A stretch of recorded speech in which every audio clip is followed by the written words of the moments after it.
Pasintabi po mga kapuso, pagtama ng alipunga sa mga residente problema sa isang barangay sa Dagupan City.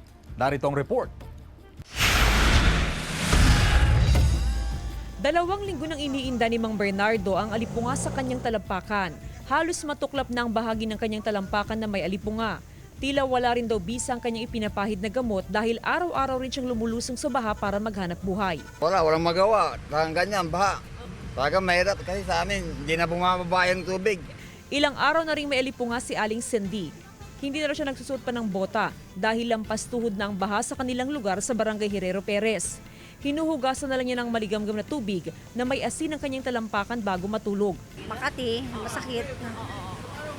Tsaka nakakatakot din pag maalipunga, di ba? Yung leptos, gano'n. Sa monitoring ng Barangay Council ng Herrero Perez, marami ng residente ang tinatamaan ng alipunga.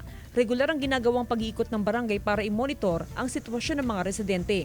Ang ginagawa po namin sa barangay is umiikot po ang ating mga BHW para po magbigay house to house ng doxycycline para po iwasin po sa leptospirosis.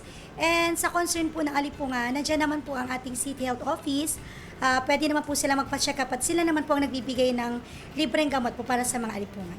Ayon sa Center for Health Development o CHD Region 1, ang alipunga ay isang fungal infection na nakukuha kapag nababad sa maruming tubig ang paa. Bago ito gamutin, kailangan munang sumailalim sa konsultasyon ng pasyente. Hindi rin inirekomenda ng Health Authority ang anumang home treatment. Ang anti-fungal cream po ay parang antibiotic, antibacterial, antiviral. Prone din po siya sa resistance kapag mali yung paggamit. So kailangan po talaga ng tamang guidance, reseta para po makakuha ng mga ganong klaseng gamot.